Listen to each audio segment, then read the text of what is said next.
What's up, nerds and nerdettes and we little nerdlings all? It's your buddy Big Johnny G from Two Gun Pixel presents Legendary Gaming. What was that on the Fonz? How's everyone doing? And welcome back to part 2 of our very special 3-part episode, which I call Big Johnny G's 666 favorite games for Halloween. And for part 2, my friends, we are focusing in on zombie games. Zombies, brains. Alright, you get the idea. Oh, and by the way, it's not really 666 games. I mean, wow, that would be a long video. It's kind of a play on words or play on numbers. It's my favorite 6 horror games, my favorite 6 zombie games, and my favorite 6 Cthulhu games. That one will be next week. Alright, why don't you join me down the table and we'll talk about zombies. Welcome down to the table. Alright, so I've been thinking about zombies. I mean, of course, it's hard not to. This is the right season now, isn't it? Now, I've been talking about horror games based on zombies. Because, honestly, I kind of feel the same way about them that I feel about Cthulhu-based games. I just kind of feel like, in most cases, there's just a lot of the same. But there are a few. There are a few that stick out to me. So, we're going to talk about my 6 favorite zombie board games, or at least zombie tabletop games. Alright? So, let's start with number 6.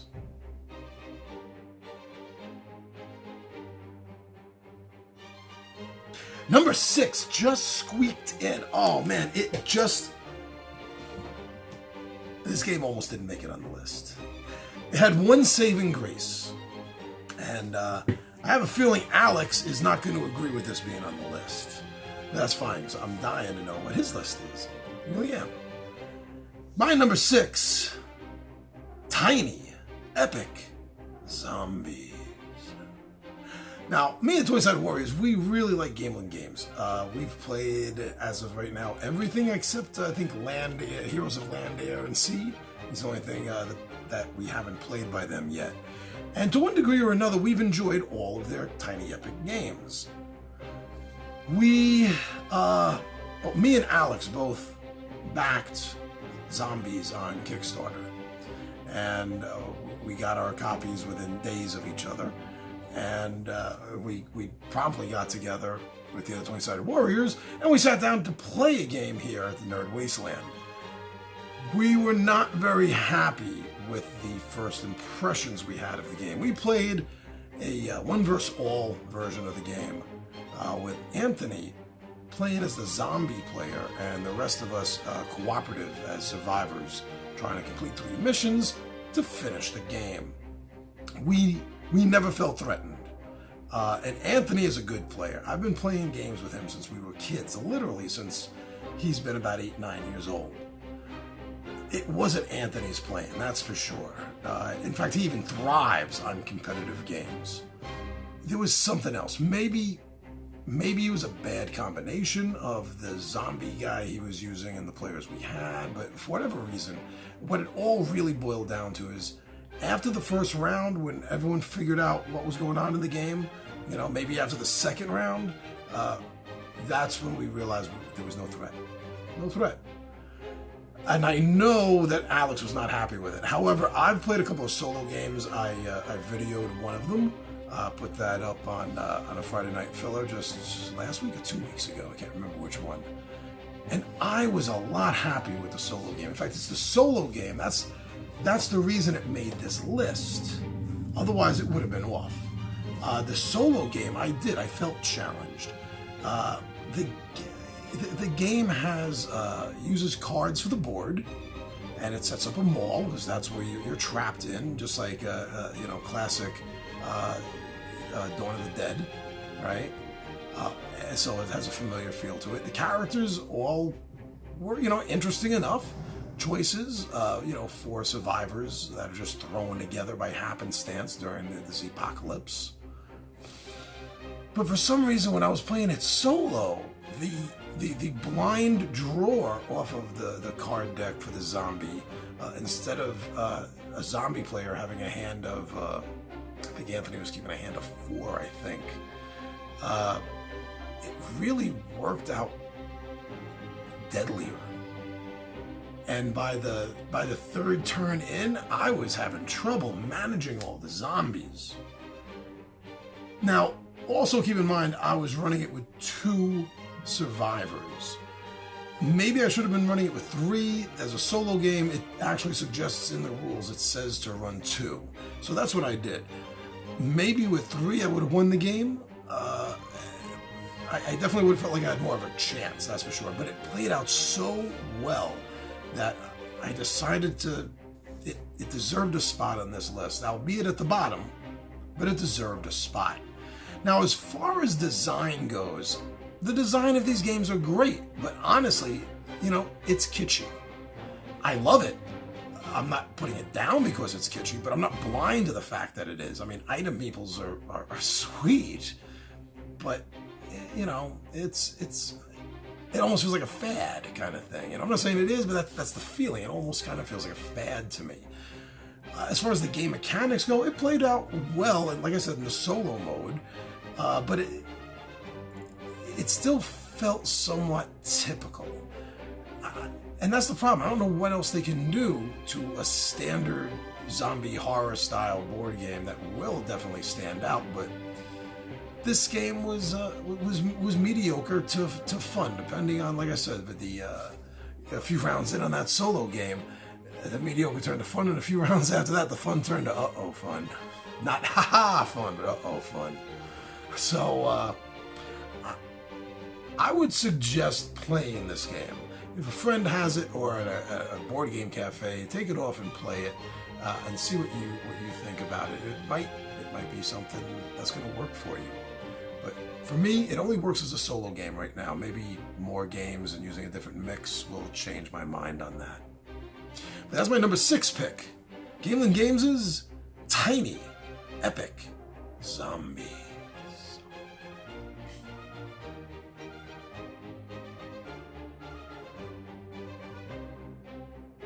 Number 5 on the list comes from a family of games that's kind of tried and true, if it is a little tired and true. And that's Steve Jackson Games' Munchkin series. And the Munchkin Zombies is as good as any other Munchkin game, really.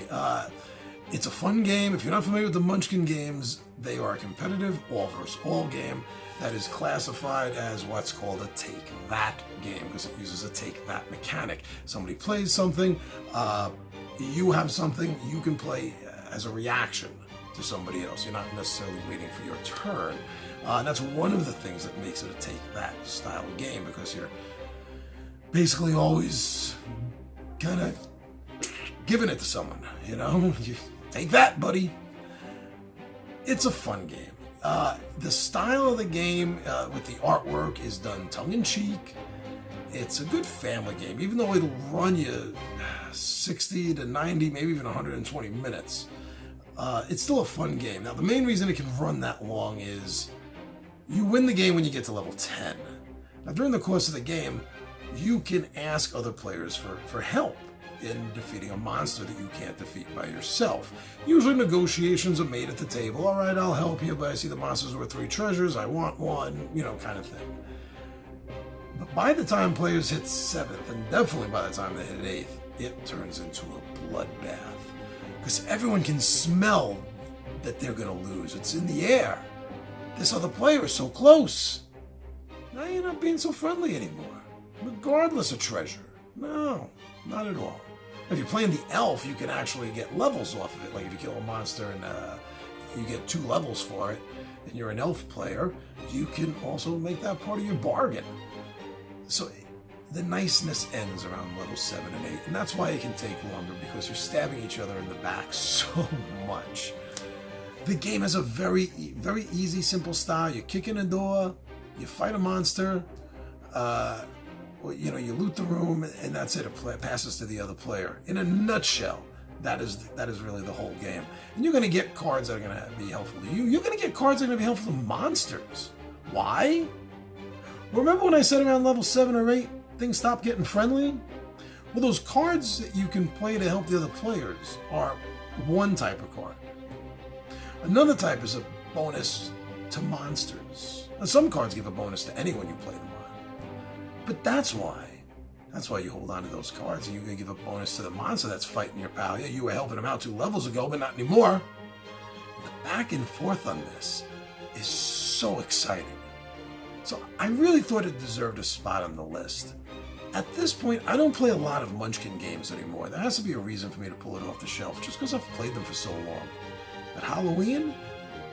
Yeah, I would definitely play Zombie Munchkin for Halloween. And I think you might want to also. So that's my number 5 pick by Steve Jackson Games. Munchkin Zombies.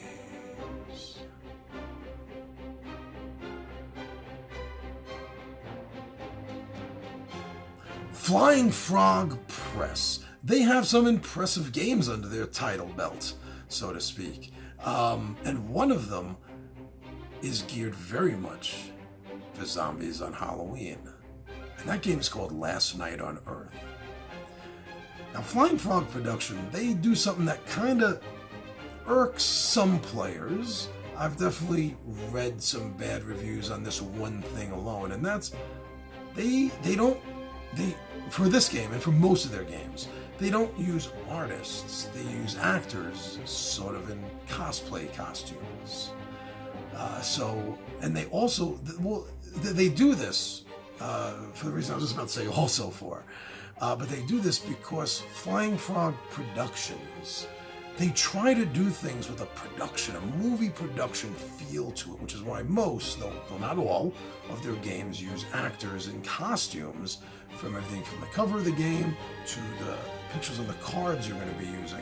And this game does the same, and it does it beautifully. It completely evokes the whole sense of a B-zombie film from like the 60s or the 70s.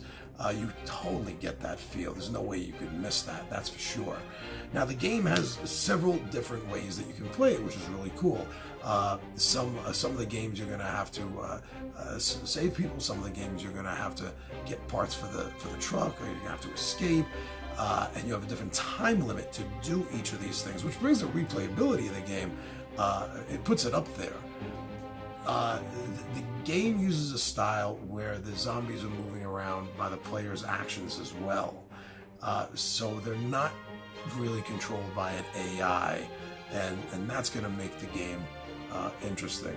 Now, another thing I want to point out about this, because it's done by Flying Frog Production, they have another game.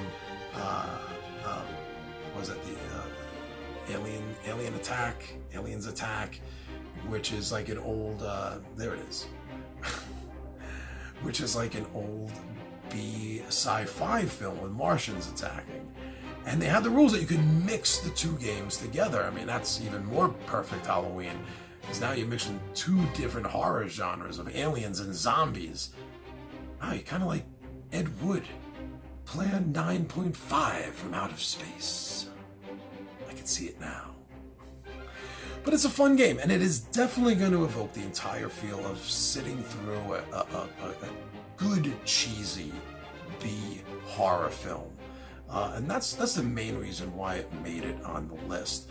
Not that it's a bad game at all, but there's nothing else that really stood out to me so much other than the tone and the feel that you're going to get from playing this game. And I just think that is so much fun. And that's why Flying Frog Productions' Last Night on Earth is on my list.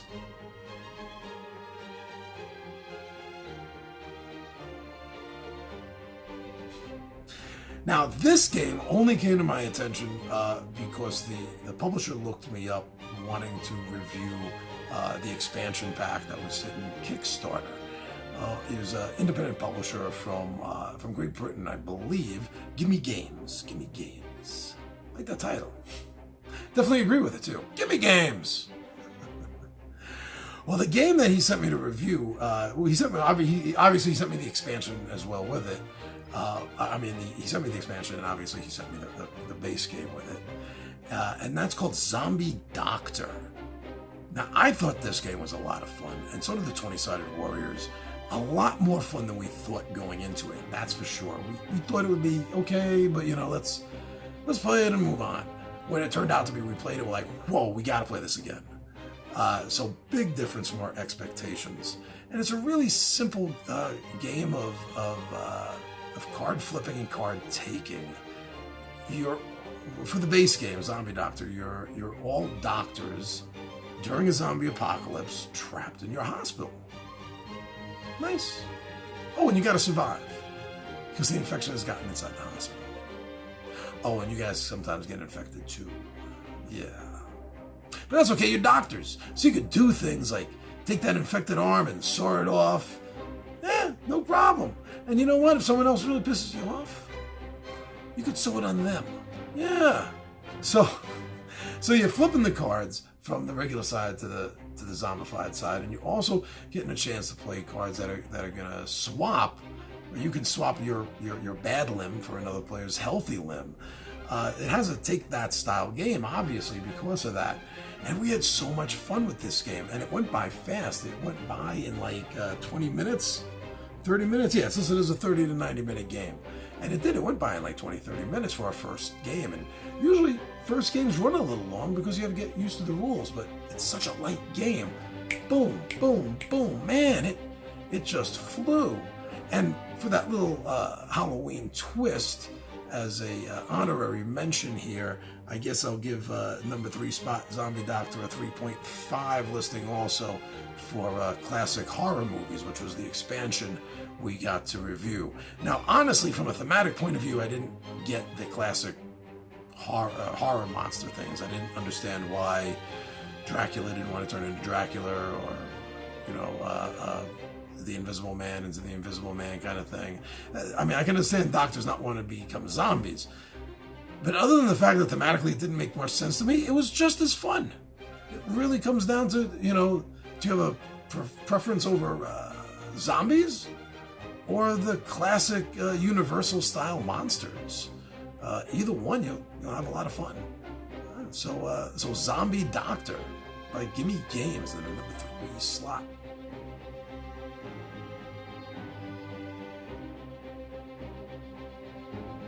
And in the number 2 slot comes in a game by USAopoly. This is a game you actually get in a card form, or if you prefer, you can get the dice form. I currently only own the card form, and that is BANG! The Walking Dead. Yeah, you gotta say it like that because it's like exclamation point and it's all capital letters, so you gotta go BANG! The Walking Dead. Now, if you're not familiar with the BANG series, it's a hidden role, hidden identity. It's a hidden identity game. The only person that's known, the only person whose identity is known, is in this case, it's the leader of the survivors. In the base game, it's a cowboy game, so it's the sheriff. They're very much the same rules. This just has the horror twist on it. So in this game, everyone knows who the leader of the survivors are, and you don't know who your friends are, and you don't know who the enemies are, and basically it's a kind of Wild West shootout. Now, during the game, technically you can't tell each other who you are, but during the game, the way we usually end up playing is we usually end up talking to each other anyway because nobody knows who to believe, and that kind of ramps it up a little bit. From a thematic point of view, I don't understand why you don't know who your allies are. I guess it's because maybe you think pretty much everyone is an ally, but then it turned out to be not all of them were, and there were traitors, and you don't know who the traitors are. So I guess that's the way thematically it works out. That's fine, and it makes it interesting. So the game has character boards, and you're all going to be picking a character, familiar character from the comic books. It's based on the comic books, not the television show. And you're gonna, during the course of the game, you're gonna be drawing cards that are gonna be, some of them are gonna be weapon cards, some of them are gonna be equipment cards. Every now and then, the zombie horde is gonna just go go through everything, because that's what happens in the Walking Dead world. And by the end of the game, hopefully the leader of the survivors will have been smart enough to figure out by a combination of who people are shooting at, who they're trying to attack. After a few rounds, you can start deducing who's really on your side and who isn't, and hopefully you're correct. Otherwise, you're not going to last long in this game. But it does definitely capture a feel. The same reason for the base game, for the cowboy version of the game. I think they both capture that whole just wild shootout very beautifully. The chaos of it, where you don't honestly 100% know, who you're shooting at, and sometimes how you're shooting, just a blind shot. This game kind of represents that as well. And it all bleeds together and make this beautiful, this beautiful orchestra of undead gun violence. And hey, it's okay to shoot the undead. Remember that. You can honestly say no undead were hurt during the filming of this because they don't feel pain. But yeah, so it is, the chaos is amazing, and that's what I really love about this game. So if you're a fan of The Walking Dead and you want to play a quick game, I mean, this game will be over in 15-20 minutes. You should definitely pick up, bang! The Walking Dead, the USA Apple, my number 2 favorite zombie-based game for Halloween.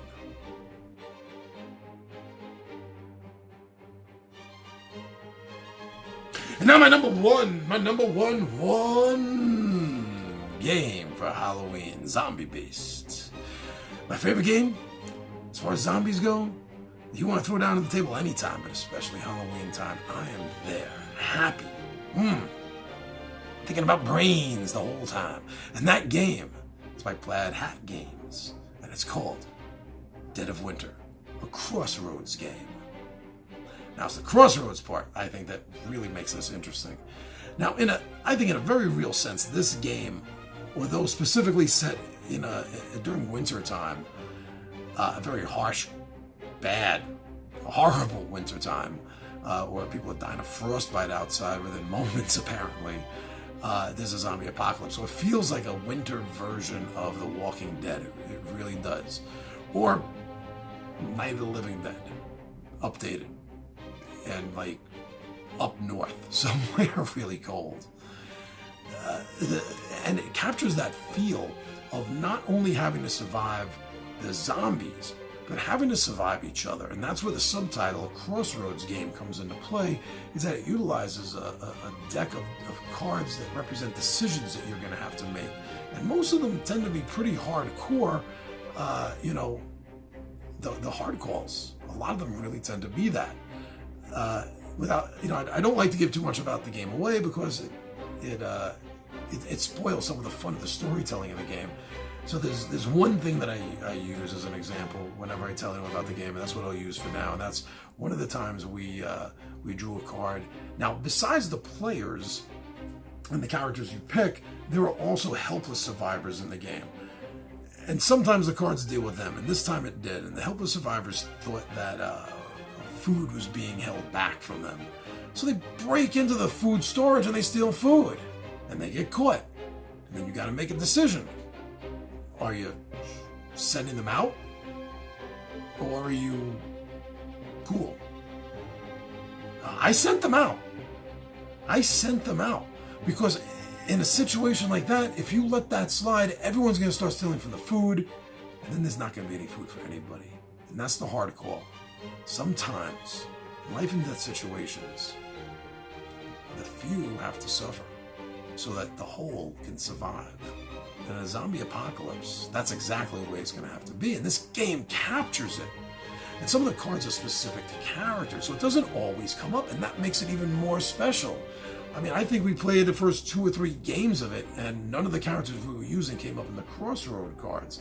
And then that first time it did, it was like, whoa, it finally happened! Oh, it felt personal. It felt so personal. Now, the game cards, the Crossroad cards, do have some adult cards in them, and they're marked specifically. So if you're playing with under 18, you can take those cards out. And if you're not, then you can keep them in if you so choose. Me personally, I keep the whole deck in. The really, really bad hard calls as well, because that's what makes the story of the game great. And by the end of it, if you haven't died from frostbite or has been zombified, by the end, you're going to have a great story. When you finish this game, you're going to have a great story. And it has 2 expansions. The Long Night, I got that one. I haven't gotten the newest one yet, Warring Colonies, and that apparently makes it more of a competitive game. So I'm really looking forward to that, and I think I know at least one other person here that is too. So that's my number 1 favorite zombie game to play for Halloween, Dead of Winter by Plaid Hat Games. There you go. 6, 6, 6. The number of the... Well, no, sorry. Wrong song.